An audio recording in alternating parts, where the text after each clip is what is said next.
Hello, my darlings. Mother Raven here. Today I have a wonderful story for you by Intelligent Vagrant entitled, Warlock, What Have They Done to You? I remember the day Uncle Matthew died.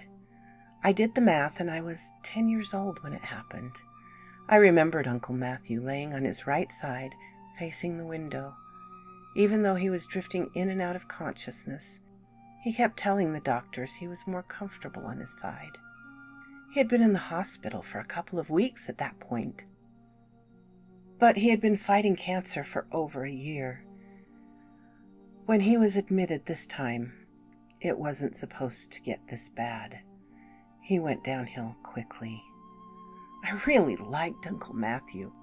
He was around 10 years younger than my dad and around 10 years older than I was.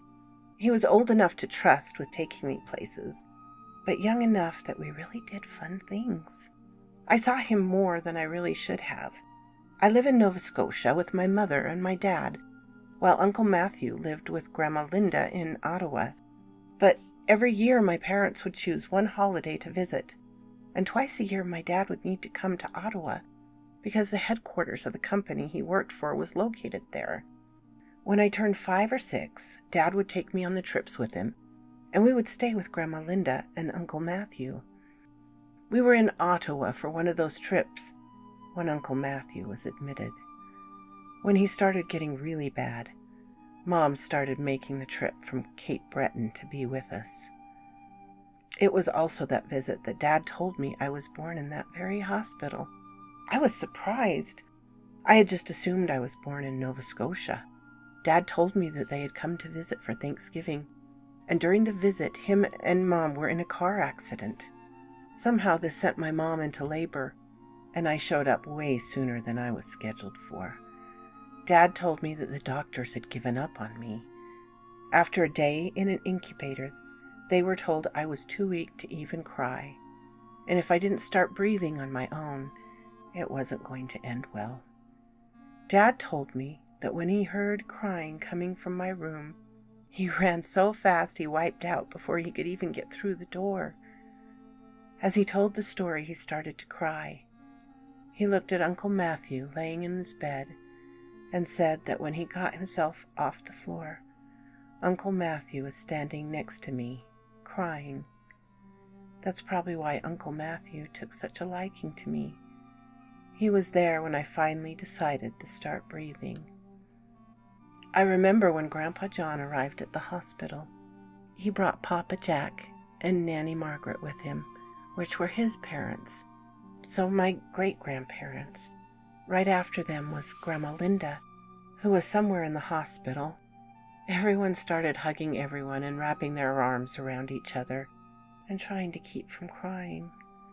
In retrospect, it was nice to see Grandma Linda and Grandpa John hugging, because they really did not get along. I never did figure out why. The only person not taking part in the comforting was Nanny Margaret. She was in that strange phase of dementia. I don't know how else to put it. Sometimes she was lucid, and sometimes she stared off into space. When she was present, you didn't know what was going to come out of her mouth. Sometimes it made sense, sometimes it didn't. When everyone arrived, she just sat in her wheelchair and stared off into the distance. That is, until she looked at the hospital bed and said, "Oh, is that?" Grandpa Jack told her it was Uncle Matthew, her grandson. She wheeled herself all the way around the bed in what looked like an absolute panic. Some tried to help her, some tried to stop her, and some just tried to figure out what the heck she was trying to do. When she got to the other side of the bed, she looked at Uncle Matthew and started to cry. She started stroking his cheek and said something weird. "Warlock, what have they done to you?" Grandpa Jack asked, "Mother, what are you babbling on about?" I always found it interesting that Papa called Nanny Mother. I don't know why. Anyway, Papa Jack told Nanny that now was not the time. Nanny Margaret looked at Papa Jack and said, yet again, something weird. He must have crossed the guild." Papa Jack rolled his eyes and said, "Oh, Lord, here we go with the guild." Then just like that, Nanny Margaret was staring off into nothing again. Papa Jack explained that several years back, Nanny Margaret had started talking about a guild that she was part of, some magical group that could do wizardry and other spectacular things. She insisted that because her birthday fell on the 31st of October, this granted her entry. She had told Papa Jack that what everyone knows as Halloween has become so askew, but there was some truth to it. After he told everyone this, he apologized for Nanny Margaret's outburst and figured that since Uncle Matthew's birthday was also October 31st, she just dragged him into the illusion. The weird stuff did not end there. After a while, Nanny Margaret became present to what was around her again. She looked at Uncle Matthew and began to stroke his cheek again. She wasn't crying, though. She turned and looked right at me and smiled. It really scared me. It was weird that she was smiling while next to her dying grandson, and even stranger because I don't know which Nanny Margaret was actually smiling at me. It was just scary. I still shudder when I picture it. I sat there scared out of my mind.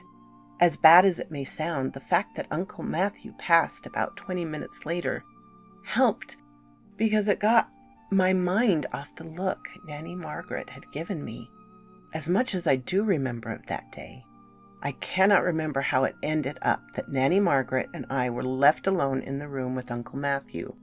Not only were we in a room with someone who had died, but I was left alone with a woman who no one could predict minute to minute. But that's when Nanny Margaret looked at me and said, "I'm not crazy, you know." I didn't know what to say, so I just nodded my head. She then told me that she simply gets tired of day-to-day life sometimes and goes to visit her friends at the guild. Again, I had nothing, so I added a smile and nodded my head. Then she looked at me and asked if she could tell me a story. I will admit it was purely to appease her and to keep her calm, but I said yes. This is the story she told me. There was a husband and a wife driving through the city. They were not very familiar with their surroundings and unfortunately made a bad turn, causing them to get into an accident. The wife was pregnant, but was not due to give birth for more than 2 months. The accident caused her to go into labor. She gave birth to the baby, but the baby was very weak and the prognosis was not very positive. It was almost certainly that even with modern medicine and prayer, the baby would not last more than a couple of days. However, the baby's uncle came to visit. He saw the heartbreak and sorrow of his brother, sister-in-law, and other family members around him. The uncle was a member of the guild, a very powerful magic society that had a rather exclusive membership. Standing next to the baby, he visited the guild and demanded that something be done to save the baby. The guild refused. There were many things they could do, but saving someone from dying who was not a member of their society was forbidden. If every comrade could save the life of every person they did not want to die, no one would ever die. The uncle tried and tried to find some kind of alternative, but failed. It was then that a comrade said something very interesting. If the baby had been born on the day it was intended to be born, they would have been part of the society. The baby still would have been over a month premature, but it would have been saved. The uncle attempted to convince the council that the baby was supposed to be part of the guild and therefore needed to be saved. The guild again refused, because should have did not translate to is. Even though they were defiant, the uncle did see some weakness and consideration from the council. He felt he was making a decent argument. Then he stated that he would trade his enrollment to allow the baby into the guild. The council deliberated and stood firm that it did not make it true. However, they told him that the only circumstance they would agree to was if the uncle denounced his membership to the guild, the baby would be saved. The uncle immediately and simply looked at the council and said, "Goodbye." At that point, Nanny Margaret went away, even though she was still sitting next to me. I saw the similarities in her story and the story my dad told me only a few hours earlier, but I wrote it off as Nanny Margaret's ramblings, using real-life events and melding them with what she believed was real but wasn't. Every once in a while, I remember Uncle Matthew, which makes me remember Nanny Margaret, which makes me remember the story. I'm not saying I give the story any more credibility than I did at age 10, but sometimes it's a nice story to believe is true, even for a few seconds. So quoth this raven.